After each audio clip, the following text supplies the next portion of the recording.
You heard the scenario there. First of all, this is these, particularly in the Fed, if the Fed moves 3/4 tomorrow, this is stomping on the brakes. This is not a light touch. This is really aiming to slow the economy dramatically. That's a consequence of starting too late. If you start too late, you have to hit the brakes harder. And we're living through that right now. And here's the scary part, Richard.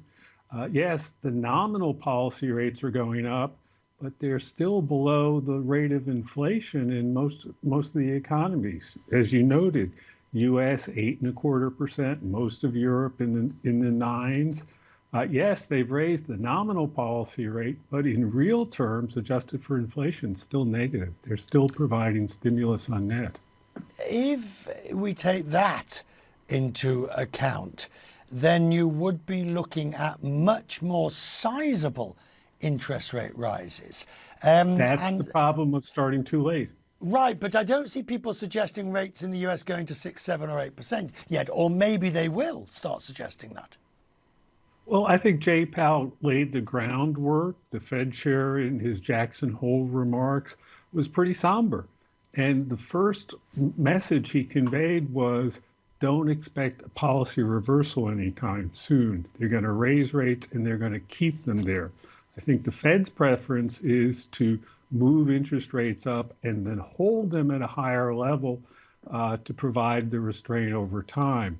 But if you start too late, you got to go in big chunks, and that does raise the risk of recession. And it'd be a global recession.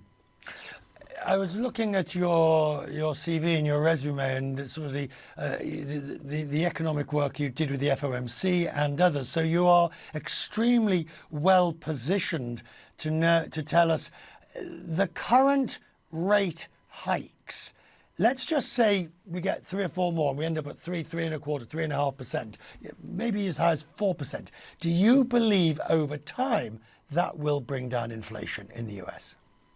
It depends when the Fed declares victory. I think you'll be talking about a nominal federal funds rate that starts with a 4 next year.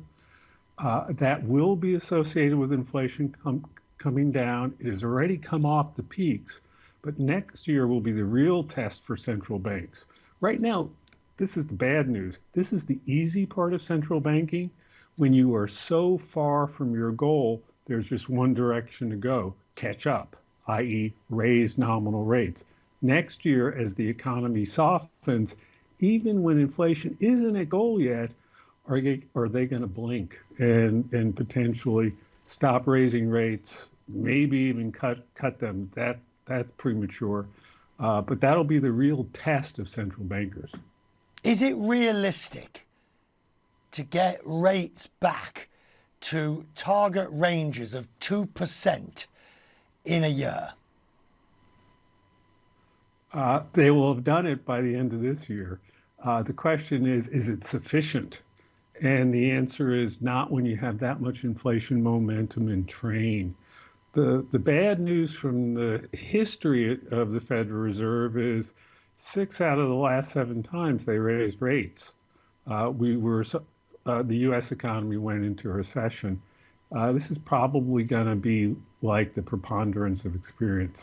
That was an elegant way of saying you do believe there will be a U.S. recession next year. I think it's pretty likely. I think that a lot of signs are pointing toward it. Look, the yield curve is inverted. That is, short rates are above long rates. The Fed is raising rates a lot. It is closing the output gap, or output relative to potential. And by the way, we've had a massive energy shock, even more so in Europe. Historically, when the yield curve inverts, when policy tightens a lot, and you have an energy shock, that's a trifecta for a recession.